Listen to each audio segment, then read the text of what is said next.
Assalamualaikum warahmatullahi wabarakatuh. Selamat siang insan Yuris. Pada kesempatan kali ini kita akan membahas terkait pembuktian peradilan pada peradilan tata usaha negara. Nah, seorang hakim pernah berkata, "Damihi factum tibi dabo ius", yang artinya, "Berikan kepadaku faktanya, maka kuberikan kepadamu hukumnya." Dan demikian, fakta perlu dihadirkan ke hadapan hakim untuk kemudian dibuktikan. Jika kita lihat pengertian pembuktian, tentunya berasal dari kata bukti, yang berarti fakta yang dikemukakan di persidangan untuk mendukung dalil-dalil gugatan penggugat atau dalil-dalil bantahan tergugat, atau untuk membantah keterangan pihak lawan. Pembuktian merupakan cara untuk menetapkan terbuktinya fakta yang menjadi dasar pertimbangan hakim dalam menjatuhkan suatu putusan. Namun, sebelum itu, kita perlu mengetahui pembagian fakta.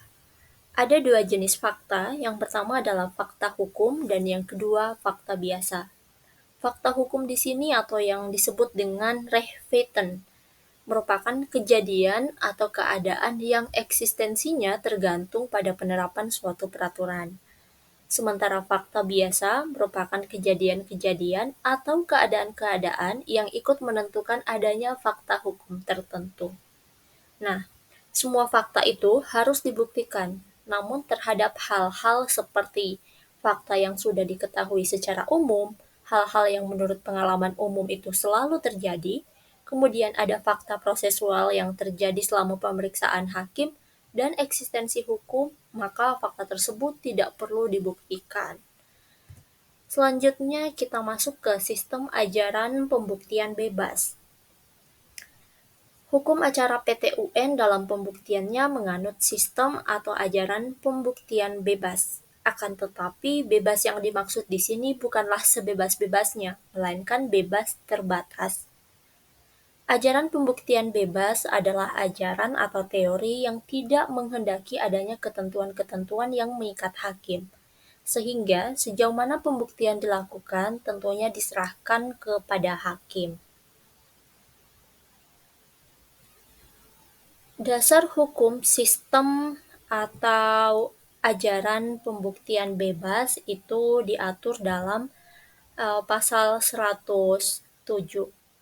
Kemudian pembuktian bebas terbatas, maaf di sini seharusnya pasal 100 Undang-Undang Peradilan Tata Usaha Negara. Baik, sistem ajaran pembuktian.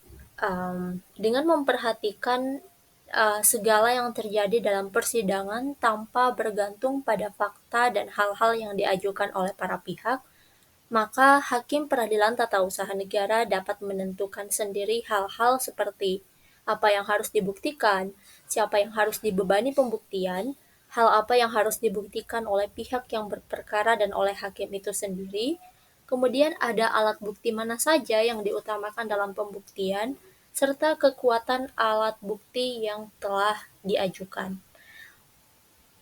Makanya di sini ada perbedaan proses beracara di peradilan tata usaha negara dengan peradilan umum lainnya, di mana hakim PT UN itu lebih bersifat aktif, sebagaimana asas yang dianut dalam hukum acara tata usaha negara, yakni dominus litis, atau hakim di sini bersifat aktif guna memperoleh kebenaran material. Nah, aktifnya yang dimaksud di sini adalah berdasarkan sistem ajaran pembuktian bebas ini, yaitu hakim bisa menentukan apa yang harus dibuktikan dan sebagainya. Selanjutnya kita masuk ke macam-macam alat bukti pada peradilan tata usaha negara, yang pastinya ada alat bukti surat atau tulisan, kemudian keterangan ahli, ada keterangan saksi, pengakuan para pihak, serta pengetahuan hakim. Alat bukti yang pertama. Alat bukti surat atau tulisan ini terbagi ke dalam beberapa bagian. Yang pertama ada yang namanya akta otentik. Akta otentik ini surat yang dibuat oleh atau di hadapan pejabat umum. Akta ini dipergunakan sebagai alat bukti tentang peristiwa atau peristiwa hukum yang tercantum di dalamnya. Jadi, akta otentik ini memiliki dua kekuatan sebenarnya. Yang pertama sebagai bukti yang sempurna, dan yang kedua sebagai surat resmi dari pejabat.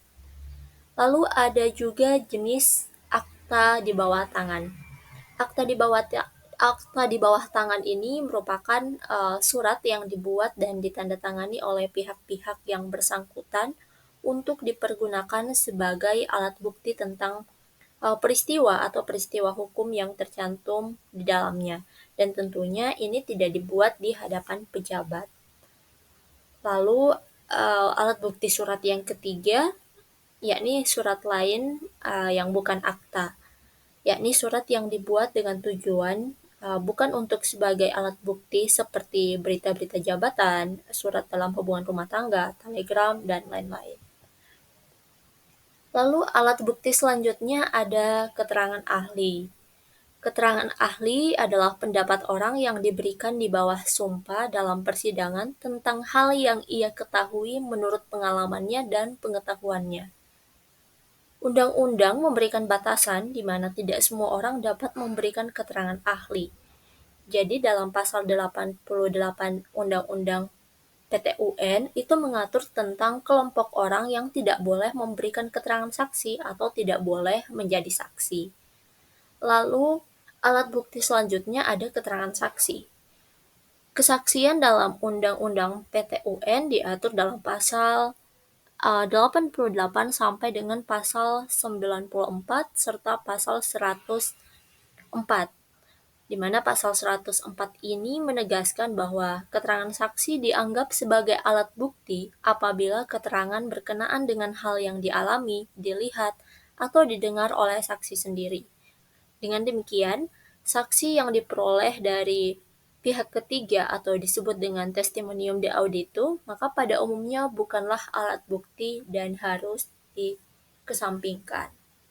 Jadi saksi atau testimonium de audito ini adalah kesaksian yang katanya atau dari pihak ketiga, itu harus dikesampingkan.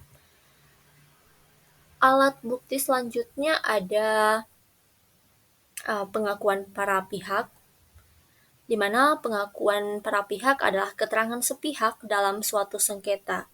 Ia mengakui yang dikemukakan pihak lawan atau sebagian dari apa yang dikemukakan pihak lawan. Pasal 100 Undang-Undang PTUN hanya menetapkan pengakuan sebagai alat bukti, tetapi tidak dinyatakan pengakuan mempunyai kekuatan sebagai bukti yang sempurna atau memaksa, sehingga hal itu diserahkan kepada penilaian hakim.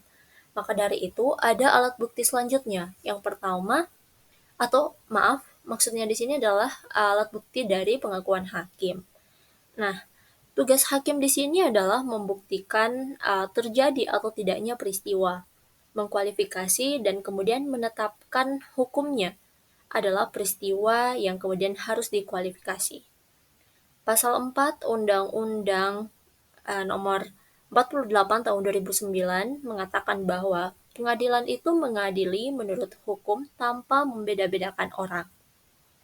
Atas dasar itu, hakim harus mengenal hukum di samping peristiwanya. Nah, asas hukum mengatakan bahwa hakim dianggap mengetahui tentang hukum atau yang dikenal dengan asas ius curia novit. Lalu ada alat bukti selanjutnya atau alat bukti elektronik. Alat bukti elektronik ini kemudian baru muncul setelah adanya Undang-Undang Nomor 11 Tahun 2008 tentang Undang-Undang Informasi dan Transaksi Elektronik. Dengan adanya undang-undang tersebut, maka berdasarkan Surat Edaran Mahkamah Agung Nomor 4 Tahun 2016, Rumusan Kamartun mengatakan bahwa bukti elektronik juga dapat dijadikan sebagai alat bukti dalam peradilan tata usaha negara. Jadi, informasi elektronik atau dokumen elektronik dan hasil cetaknya sebagaimana dimaksud pada Undang-Undang ITE merupakan perluasan dari alat bukti yang sah dan sesuai hukum acara yang berlaku di Indonesia. Tentunya itu dikuatkan dengan SEMA yang diterbitkan. Baik, hanya itu yang dapat kami sampaikan. Terima kasih. Wassalamualaikum warahmatullahi wabarakatuh.